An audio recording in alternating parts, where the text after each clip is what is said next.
بسم الله الرحمن الرحيم السلام عليكم ورحمة الله وبركاته داوديال kusoo dhawaada wareysi gaar ah oo aan la yeelanayno mid ka mid ah musharaxiinta xilka madaxweynaha Soomaaliya sidoo kalena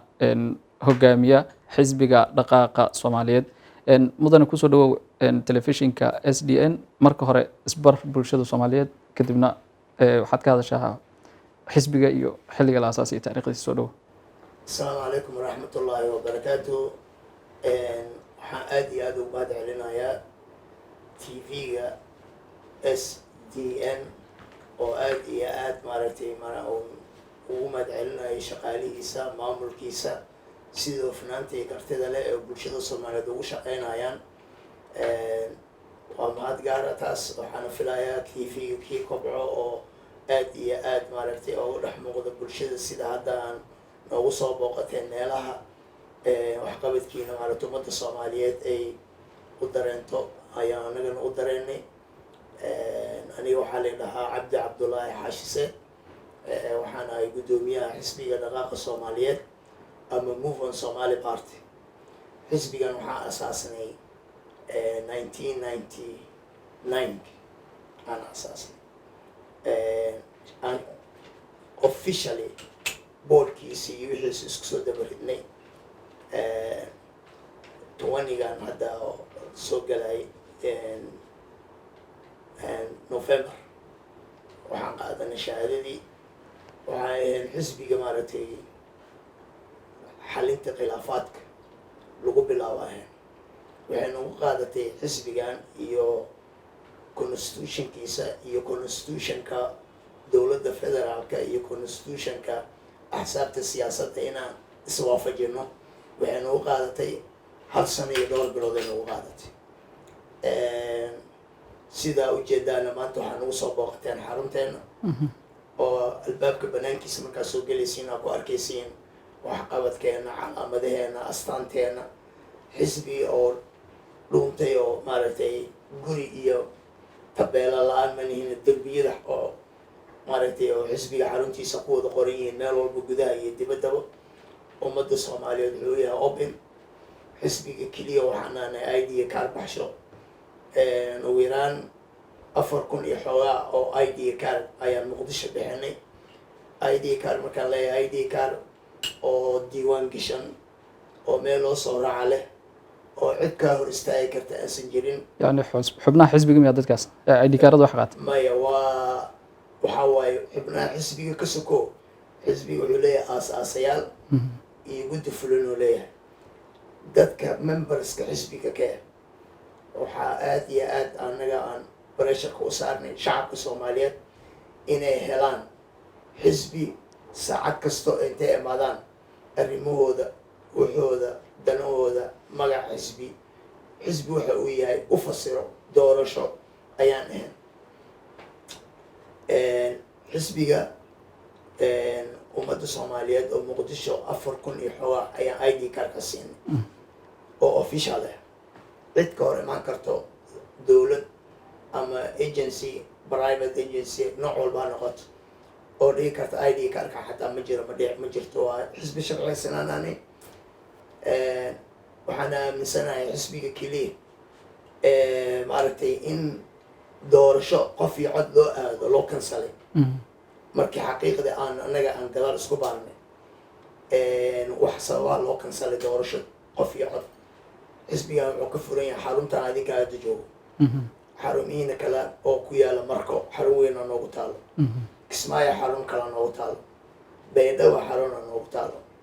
Beledweyne xarun noogu taalo Caabud Waaq iyo Balanbale laba xarun kale ku taalo oo xisbiga dhaqaaqa Soomaaliyeed ama Move on Somali Party xisbiga wuxuu leeyahay website wuxuu leeyahay Facebook wax allaale wixii xaflado oo waddanka lasoo qabtay lasoo maray oo dhan waa soo bixinay xafladaha qaar anaga nagu koobnaayeen sida xafladda oo maaragtay kooda luuliyo fanaaniin xataa ma soo gaaraan anaga dhalinyarada xisbiga ayaa fanaaniinka ah xisbigana wuxuu leeyahay farsamo yaqaan kasoo bilow ku keen guddoomiyaha anigoo wuxuu leeyahay category waxaan leenahay dastuurkeena ka soko waxaan leenahay diiwaangelin gooni ah. diiwaangelinteena waxaa waaye qofka waxaan ka qaadnaa finger printer, waxaan ka qaadnaa saxiix,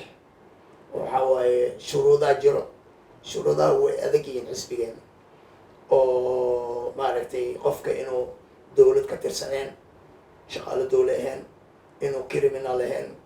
inuu maaragtay xisbi kale ka tirsaneen, inuu maskaxdiisa fiyoodahay, inuu soomaali yahay, 18 sano ka weyn yahay. waa badan tahay shuruudaha.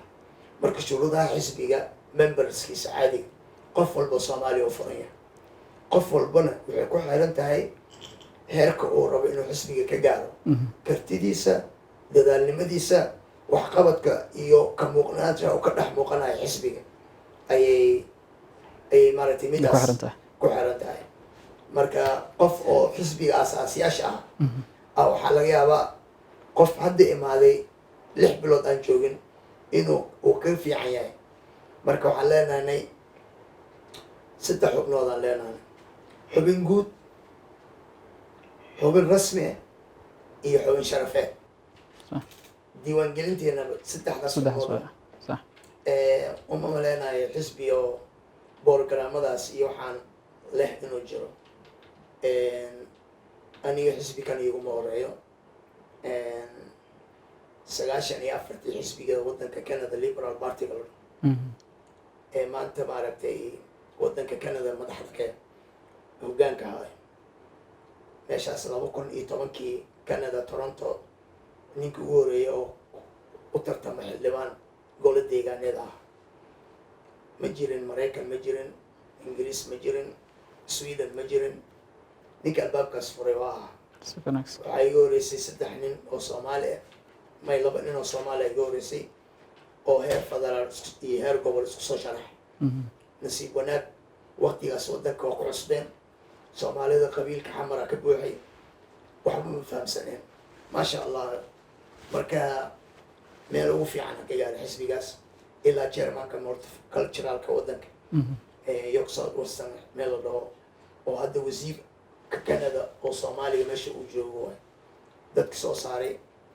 dadkii meeshaas maaragtay inuu imaado kala taliyey oo abaal badan ku lahayaa. ninka laasna waxaa jiro golaha deegaanka, isna waxaa la dhahaa Ontario Faisal allah, ninkaas asigan gobolka ku jiraa. marka aqoonta xisbiga marka ay noqoto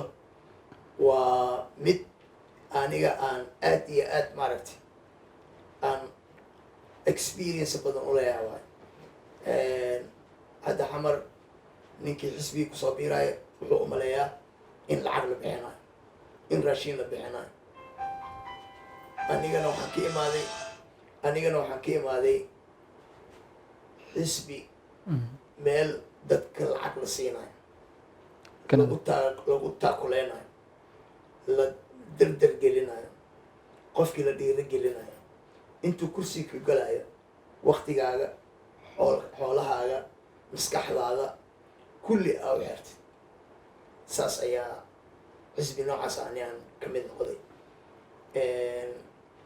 oo ay la yaabeysaan hadda hal saxan oo casho ah $3,000 oo ka baxshan. 1 plate oo dinner ah bas $3,000 then 1 night waa ka bixiyay oo xisbiga leh.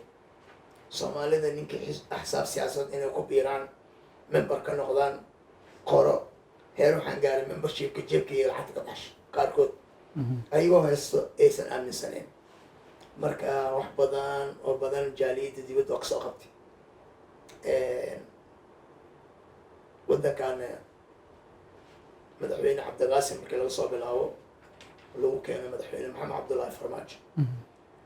idaacadii TV hadda ka horna waa ka sheegay, horena waa u sheegay, haddana waa kusoo celinaya. soomaalidu waxay tiri nin dhintay iyo nin dheerow markhaati u qabsada. kulliba idaacaddu ay arkayaan. waanu jeclaan lahaa cabdiqaasim kasoo bilaabo lagu keenay maxamed cabdullaahi farmaajo ninaan soomaalinimo wadankan inuu lagu isku istaago abaal ugu soo gelin ma jiro. ninkii muranka qabo falitafadal, idaacadii wariyaashaa tihiin, dabagal waa ku samayn kartaan. documentation aan keenaynaanay oo aan u garab istaagnayn soomaalinimo aan u garab istaagnayn. isku qabiil ma nihin walaalo ma nihin waalid ma nihin muslim sunni soomaali aan wadaagna marka programkaas program saas ilaa heerkaas aan ka soo gaarnay marka waxaa hadda igu kaliftay wixii aan rabay ilaa cabdiqaasim kasoo bilaab hadda lagu keeno waddanka waddada aan rabay inuu qaado ayaa aan waayay rag badan oo xisaabteeda oo xataa xaggiisa la shaqaynaynay dhalinyaro ahaa iyo waaweynaa qaarkood markay inta imaadeen environmentigaanay ku qasneen way bedelmeen ani nin bedel maayo miya waddankan markaan ka baxaay anoo wayse qabaan ka baxay markaan soo galaaya anoo wayse qaba ku imaaday gurigay waxaan ka baxaa anoo wayse qabo waxaan kusoo noqdaa anoo wayse qabo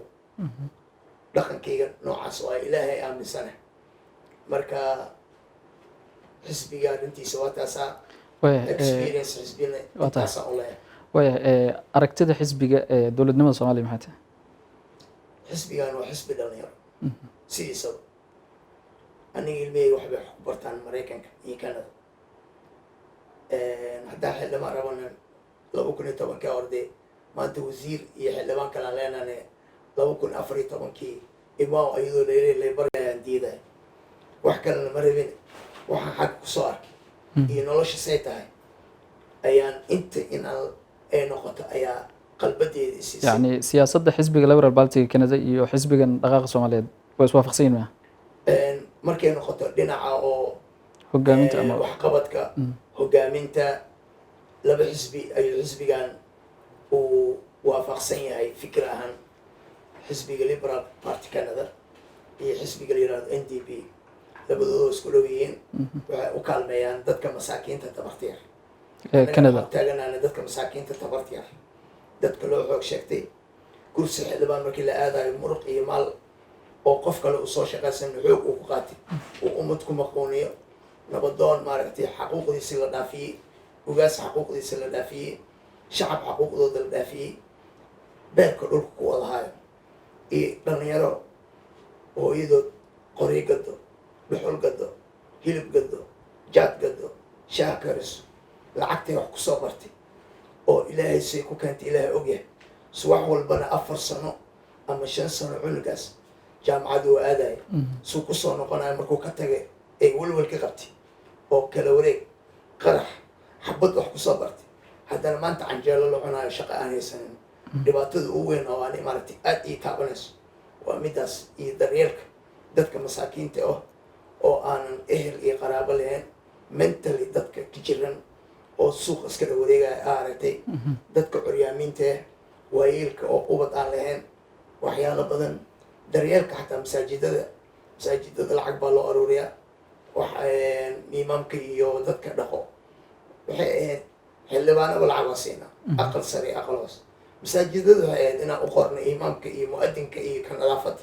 inaan mushaar u qorno xisbigan waa ka go-an tahay taasaa ka go-an waya axsaabta inkastoo aad dhahday dhowr gobol oo dalka ku yaal aan ku leenahay xafiisyo dastuurka axsaabta ama guddiga doorashada madax banaan ee axsaabta ku saabsan waxaa ku taala xisbiga wuxuu xisbi noqon karaa marka ugu yaraan 18 gobol 10 ka mid oo xafiisyo ku leeyahay ma dhamaystiran yihiin 10ka xafiis ee xisbiga dhaqaaqa uu ku leeyahay gobolada mise waxbaa ka dhiman midaas aan kaa soxo xisbiga wuxuu kumeelgaarka ka bixi karaa hadda kumeelgaaraan ahan xisbi rasmi waxaa noqon karnaa 18 gobol oo soomaaliya 9 ka mid ah markaa xafiisyo ka furato annaga waxaan maraynay 7 maraynay 2 noo dhinay labadaas haddaan dhamaystiri lahayn kumeelgaarkii wixii waa ka bixi lahayn xisbi rasmiya waa wareegi lahayn guddiga doorashooyinka maasha allah nasiib darrada soomaaliya ayay ka mid tahay oo isla qabshada ka mid tahay aniga commissiono badan haddii dibadda ee aan la soo shaqeeyay waa arkay doorashada guddiga doorashada ma ii aaminaysa haddaa maanta wax kaaga sheego kulligood qofaan isku qabiil nahnay ama saaxiib nahnay ama qaraabo nahnay ama aqoon hore naga dhexeyso ma jirto shaqadooda ku ammaanaya xalimeerey guddoomiyaha guddiga doorashada madaxa bannaan waa marwo marwadaas ummadda soomaaliyeed waxay ka istaashaa intaa loo dhiso waa loo aflagaadi niman dhan oo isku sheegayo madax isku sheegayo noocay doontaa noqoto heer federaal iyo heer gobol iyadoo qof dumara shaqadeeda kasoo baxday waxay u dhaaratay aaminsan og ku taagan waddadii tababar ilaa ay 5 sano lasoo siinay ayaa haddii maaragtay fundi waa magacyo oo aada u foolxun lagu dheh laakiin kartideeda dadnimadeeda ee ugu soo dabaalatay ayagana damiir laawayaal inay yihiin waxaa ku garanaysaa ayagoo intaasoo madaxoo rag ah qofkaas dumarka oo shaqadeedii guddiga keliya xalaasha ee waddanka ka jira guddiga doorashooyinka aniga waxaan aaminsanahay soomaali haddii sida ani xisbi iyo aan u fahamsanahay iyo micnihiisa iyo commissioner haddii soomaalidu u fahmi lahayd wallaahi beenku uma sheegaayo guddiga xalaasha oo waddanka u dhaartay oo saxaya guddigaas oo ah ammaan gaara ayay naga mudan yihiin waana ka xumahay in waddadii laga habaabiyo loo awood sheegto la maquuniyo ayagoo marxaladday ku shaqaynayaan dhaqaale xumo facility aysan haysanin maaragtay waa nasiib daradan haysato way xisbiga dhaqaaqa soomaaliyeed ma ka qayb galay weli doorashooyinkii dalka ka dhacay oo kale ama adiga hogaamiyaha ka ah weli ma isku dayda inaad u tartanto xilka madaxweynaha xilka madaxweyne aniga haddii aan heli lahaa hogaamiye waxa aan rabo waddankan dhallinyaradaas hooyooyinkan dhallinyaradeena tahriib meel walbay ku xiran yihiin xabsiyada adduunkay ku jiraan qaar ama aan walba internetyada lasoo dhigaa ayagoo la qaraacayo ayagoo la qooracayo ayagoo mindi lagu diraayo ayagoo xabsiyisaya xiran oo ayaa dhashay qaarkood guryaa xamar looga gaday inay noloshaan nolol ka fiican ee cunigaas intuu helo oo dadka wax taro oo gadaal uu soo gudo dadaa guryahooda u gaday ciyaalkoodii maantaan xabsi ku jiro cid iyo wax u maqan aysan jirin ani haddaan heli lahaa waddanka leader intaas aan garab taagnaa liidariinta hadda waddanka soo maray oo aan garab taag hal leader oo ummadda soomaaliyeed albaabkiisa u furan tahay wax maqlo danqanayo damiir leh ilmihiisa iyo ilmaha soomaaliyeed ee waddankan ku nool og xaaladooda iyo marxaladooda hadduu heli lahaa ani maanta isma soo sharaxayn been kuma sheegan baahi aan isku soo sharaxo ma qabi lahayn laakiin inaan taakuleeyo kabo maskaxdeedii iyo xooggeyga caqligeyga geliyo u loobigareeyo sida dowladda maraykanka oo kale canada oo kale ingiriiska oo kale ani waxaa ahaa agaasimihii wasaaradda qurba joogta minister of diaspora foreign investment ee backgroundkeyga kale haddaan oo waddankan soomaaliya kaa qabtay wasaaraddaas waxay noqotay wasaaradda keliya sidii wasaaradda arrimaha dibadda u shaqeyso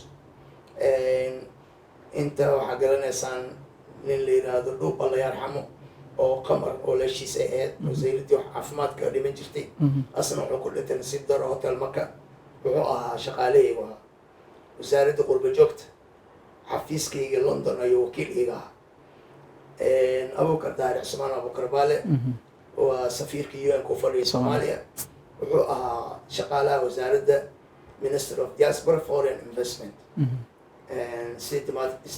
dowladdii gacanka me dowladda oo sheekh shariif okay waxaan geeyey state departmentiga homeland securityga budget baa loo soo ogolaaday 6 bilood farmaajo ayuu wuxuu noqday agaasimo saas oo uga soo baxay wasaaradda keliya shaqeyso oo soomaaliya dowladdii cumar cabdirashiid aan kaaga sheekeynayo dowladdii cumar cabdirashiid wasaaradda keliya minister of diaspora foreign investment ay shaqeyso wasaaradda arrimaha dibadda booskeedii buuxiso ayaan noqonay shaqadaasna waxaa waaye anaa agaasimo ka ah ninka isku dabaridaya ana ahaa marka dalka waxaa ka jira dhaqdhaqaaqyo siyaasadeed weliba hadda axsaabta qaarkood waa isbahaysteen waxay samaysteen waxay ku midaysan yihiin oo axsaab siyaasadeed oo mucaarada kuwa kale waxaa jira oo axsaab ayagana gooni ah oo aan dowladda hadda ku jirin laakiin la dhacsan oo ayagana axsaab ah oo gooni ah xisbigan qolado raacsan yahay mise labaduu ka mid maaha xisbigan hadda kaga sheekeeyo 32 xisbi anagoo ayaa bis hotel waxaa noolagu qabtay guddiga doorashooyinka boorgalaan workshop 32 xisbi ayaan maxamed cabdirasaaq wasiirka hadda arrimaha dibadda loo magacaabay facilitator oo ka ahaa waa nin saaxiibkeeya waa nin muddo dheer isnaqaano waaye nin Soomaali ah waaye, nin aad iyo aad maaragtay damiirkiisa dadnimadiisa fiican tahay waaye wasiirka. maalinkaas 32 xisbi ahaan 27 ka mid waxay dhaheen cabdiyoona hogaami oo hal aan noqon. waa diidaan.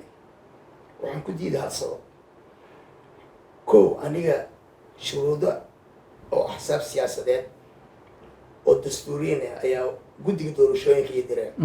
ma soo dhamaystirin. waxaan kugu darsanaa haddaan ku dhaho xafiis xamar ah hal qol iiga furan ma kugu darsan karin.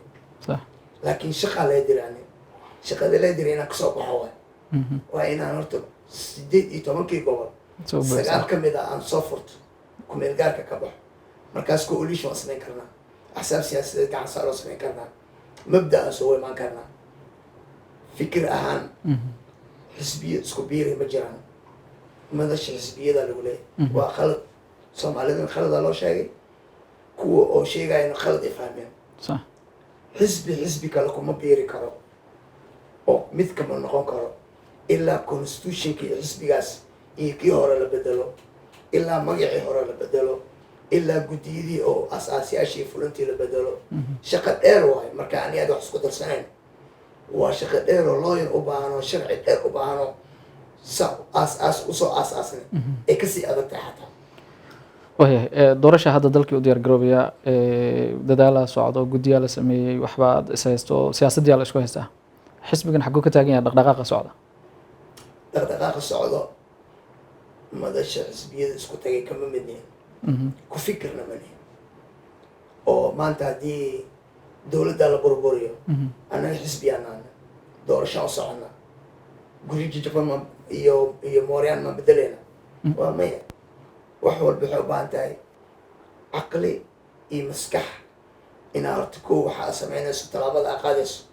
inaad kow ka fikirto waay. haddaadan ka fikirin wareer waayo. dowladda Soomaaliyeed qoladaas mucaaradkan waxaan leeyahay war wixii adinka xisbiyada Soomaaliya 100 ay gaarayaan. group yar oo axsaab siyaasadeed ah oo wadanka madaxweyne kasoo noqday, 2 madaxweyne, wasiiradooda, xildhibaanadooda oo xoogaa dhaqaale haysto oo isku tegay waay. annaga dhaqaalo dowlad ma haysano, dowlad gacan saarna ma nihin, ayaga gacan saarna ma nihin, dowlad carab shisheeye kuma xirnin. annaga ummadan Soomaaliyeed iyo danteena iyo jeebkeena ayaan ku tashanay. ilaahay hadduu waxaan ugu siinayn kaasaan wax ku helaynaa. marka waxaan leeyahay guddiga hadda doorashooyinka ee dowlad ee soo saartay hala fiiriyo. ana ayaga hadda inay ayagii dowladda isku yimaadaan oo annaga xataa waxaan jiro nalaga soo qaado waxba kama qabo. يعني si xal loo gaaro. si xal loo gaaraa rabaa. hadhow markii xalka la gaaro tartanaa la galaa. nin walba platform uu leeyahay, platformkiisa soo baxaa, kaasaa meesha lagu tagaa. marka ani waxaan leeyahay qoladaasna waxaan leeyahay cuudu bilest iimaanka alla idin geliyo. dowladdana waxaan leeyahay kitaab baa marteen, ummadda Soomaaliyeed kitaab u marteen. shalay jaceyl maxamed farmaajo madaxweyneheena haleegeeye ahayd. maanta iga qariya ma fiicno. wadanka waxaan dowladda ka codsanaynaa doorasho xalaala, qof iyo code. ka xisbi ahaan waa kasoo gudubnay, doorasho dad banaan laga helay. musharax ahaan ani commission kastaa sameeyaan, cid kastoo jecel yahaan sameeyaan. kaasa ani kula tartamaya naftirkiisa oo ayaga ay kalsooni kusoo dhisteen. ani Soomaalinimo ugu tartamaa. hadduu ilaahay calaf iigu daro waa hela, hadduu ilaahay calaf iigu darina ciddi kale ugu daraa helayso. marka in iimaanka intii las geliyo tan laga gudbo kadib hadda anagu guulaysan horta 2 sano u qabanaybo platformkeena 2 sano gudood in axsaab siyaasadeed oo u tartanta xilka 24-25 qabanayso inaan soo saarno waa iga go-an tahay. waayahay dhaqan siyaasadeed waxaa jira wadanka hadda sanadihii ama doorashooyinkii ugu dambeeyay ka cusub oo ah in xildhibaanada wax dooranaya la maalgashto. qorshahaas ma kugu jiraa platformka? aniga haddii lacag dowlana ma dhicin, lacag carabna ma wato. waxaan aan ku maalgeliyo xildhibaan waxaa waaye hal xaaraana nirig xalaala ma dhishaa la dheh. wixii xaaraan ku bilaabmo xaaraan ay ku dhamaadaan wixii qalad ku bilaabo qalad ay ku dhamaadaan aniga waxaa ummadda soomaaliyeed iyo dowladda naftirkeeda hadda kala dardaarmaya war ku quus qaata madaxweyne sheekh shariif sheekh axmed xildhibaanadii axsaabtiisii quus ku qaata madaxweyne xasan sheekh axsaabtiisii xildhibaanadiisii garabkiisii quus ku qaata say ku tashanayeen markay doorashada soo galaayeen iyo markii laga baxayay wejiga ay kala ahayeen laba farqi oo kala weynayeen marka waxaan leeyahay maxamed cabdullaahi farmaajo madaxweyneena cid allaale cidduu maalgelinaya ha geliyo wax allaale wixii dhaqaala waddanka anita si qaldan ugu baxay ayaa ummad soomaaliyeed hele xildhibaanada imaan doonana kuwa istubadiin maahane waxaa waaye ciddii ilaahay calaf ugu daro ayagoo necab ayay cod ka siin doonaan marka ani waxaan leeyahay ma aaminsani soomaalina inay ka gudubto laaluushka iyo xaaraanta waaye si taas looga gudbo waa xisbiye iyo qof iyo cod in la aado waaye malaayiin soomaaliya codkoodii afka la qabtay hadli karin marka waxaan leeyahay diyaar una umanihin inaan haddii maanta aan malaayiin doolar heen lahaa masaakiinta buulasha ku jirtaa guryo welisa lahaa kuwaasaan maalgelin lahaa dhalinyarada shaqo waa goori lahaa curyaamiinta maaragtay guryo u sameyn lahaa isbitaala caafimaad hooyada iyo dhalaanka lagu daryeela maalgelin lahaa lacagta doorashadan hadda xildhibaan lagu geenayo ku baxeyso been kuma sheegayo 2 sano ugu yaraan budget soomaaliya ay ka horgarayn doontaa wax badan ay ka qaban kartaa wadooyinaa lagu dhisi karaa iskuulaa lagu dhisi karaa waxbarasho ee jaamacada lagu sameyn karaa marka ninkiiba ku fikiro inuu wadda qaldan maro wax allaale wixii uu qaatay ilaahay ka dhigaya waayahay aragtida xisbiga gudaha haddaan usoo laabano wax soo saarka dalka kale aragti noocoo ka leeyahay ha noqoto beeraha xoolaha kalluumaysiga yani aragti noocaa xisbiga uga degsan haddii ay dhacdo inaad talada dalka ku guuleysato ani talada dalka haddaan ku guuleysto shirkadaha isgaarsiinta oo kale waddanka canada ay ka jiraan anigaan oo 12 sano shaqo ku bilaabay taarwalaa ku bilaabay dugsi sana ku dhamaystay kadibna dowladda qasab shaqaalaa laga dhigay dadkii anigii markaas 16 sano buuxiyey dugsi sano dhameeyey gurmud 2 sano ay aadi jireen aniga waxaan ka imaaday waddan noloshayda markii 3 loo qaybiyay 2 meel waddanka canada ka imaaday maraykan iyo ingiriis iyo meelo badan oo soo arkay siyaasadooda ka qayb galay ganacsigooda ka qayb galay federalismka macnihiisa fahamsana waddankan ani haddii gacanteeda uu soo galo ganacsiga xorta aaminsana commissiona bixiyaan dowladdu waxay leedahay level goboleed level uu leeyahay iska qabsi dowlad federaal iyo maamul goboleed maalinkaas horta u dhammaanaysaa ganacsi welwel ku nool lacagtiisa dowladda ama kaa dhacda ama wax kale lagu qabtaa ama beel caalam kaa dhacda way dhammaanaysaa aniga hormuud barakaada la dhihi jiray waxay ahayd xawaalada keliya ee waddanka soomaaliya si fiican dadka wax u gaarsiiso maalinkii hormuud la xiray barakaad aan dhihi raba la xiray waa taariikh jirto barakaad dadkeeda oo wareysan karaan tvgana way ka arkayaan waxaan ahaa aniga iyo alla naxariista cabdiraxmaan xoos jibriil wasiirka dastuur waxaan ahayd dadkii kabaa u kabsaday in maaragtay lacagtan lifelineka ummadda soomaaliyeed ay tahay shirkadaana ay tahay adeega ay tahay commission yar ay qaadato dadkii u dagaalamaya aha 2 meel fiican aan gaarsiinay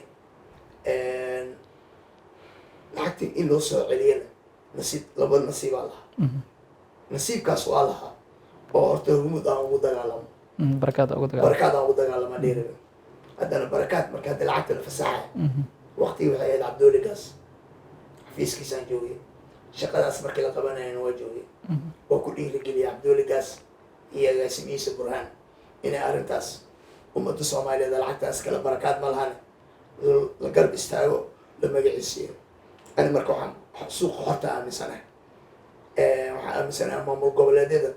waddan gobol walba wax soo saarkiisa wax allaala wixii oo khayraad ku jiro inuu xor u noqdo dowladda federaalkana ay noqoto dowladdii daadihin laheyd commissionka qaadi laheyd haddii gobolkan wax soo saar badan uu leeyahay intee kasoo qaada qaar qaar kale ku wareejin lahayd gobolada tabarta yar waay ani saas suuq hortan waa aaminsanay ganacsiga dhinac technology ha noqoto beeraha ha noqoto xataa reer baadiyo dambe oo isdagaalayo ma la arkaayo reer baadiyaha way guuraan waxay isku dagaalaan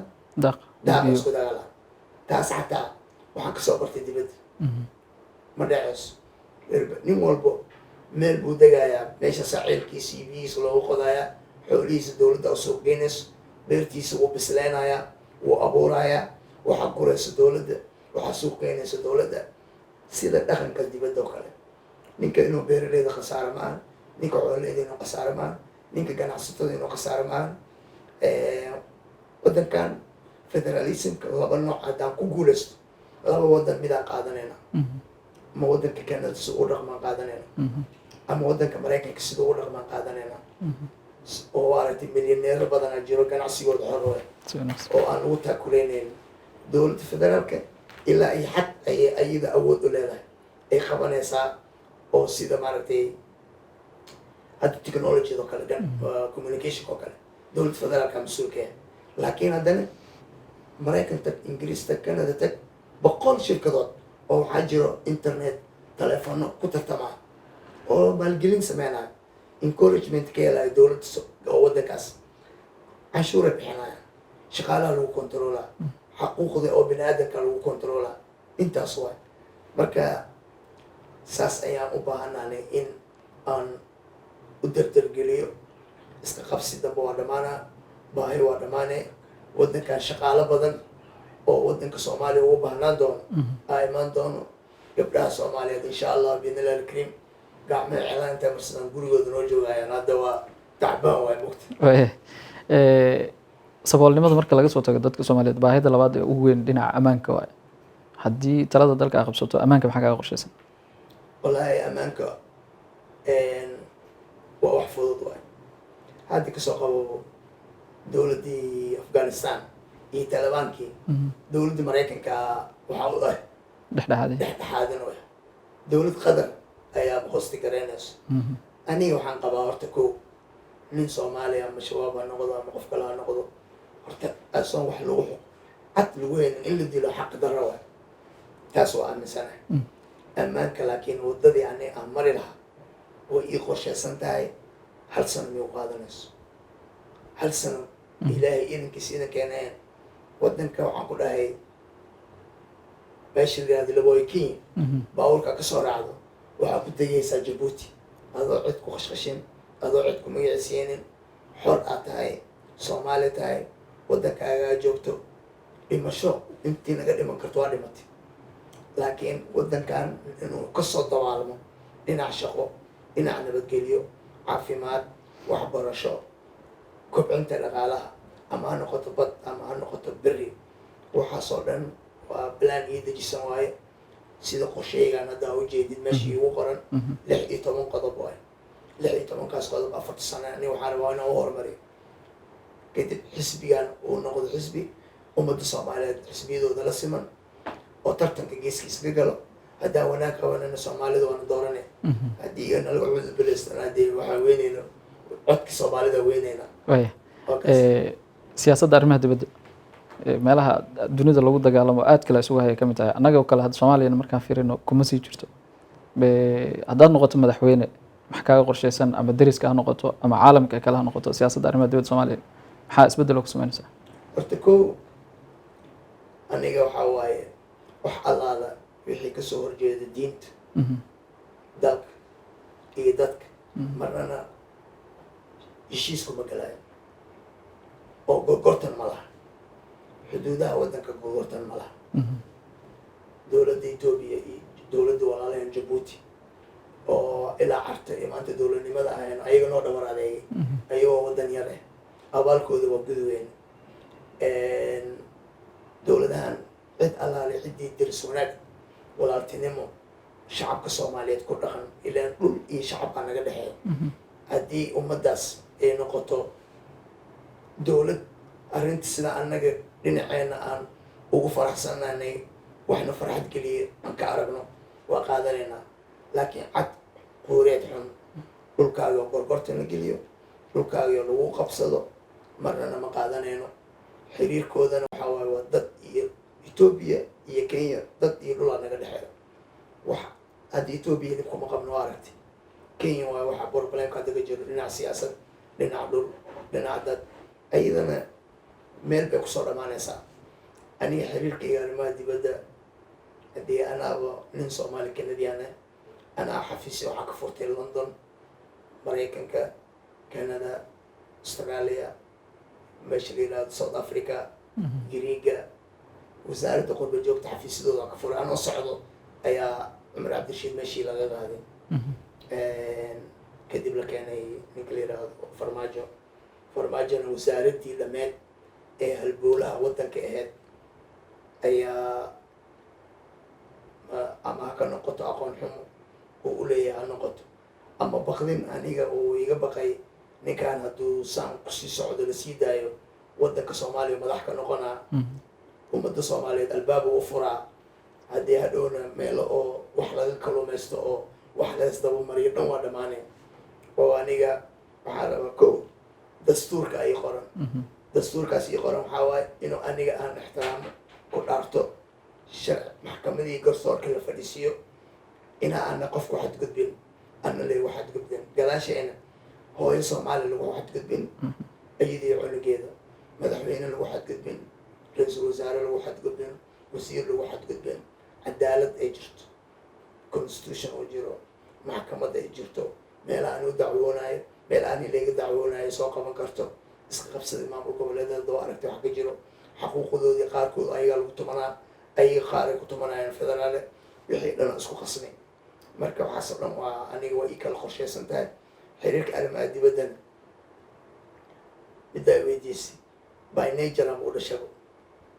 baaba iska ahayba taas anaaba iska ah wasaaradda qurba joogta meeshaan mariyay waddan Soomaaliyana meel ka fiican aan marinaya oo maanta nin waxaa ahay nin Soomaaliya baasaboor gaduudan wato oo waddanka intuu ka baxay Canada loogu dhigay inta aan iga joogay soo marin ma jiro gadaashay wax tagay waa iska dhigay 2012 ugu dambeysay maaragtay ina heer waxaan gaaray aan viisada Maraykan iyo Canada iyo Ingiriis meesha aan rabo aan ka codsado waddankan ka codsado leesoo saaro ninkaas ama xildhibaan ha ahaado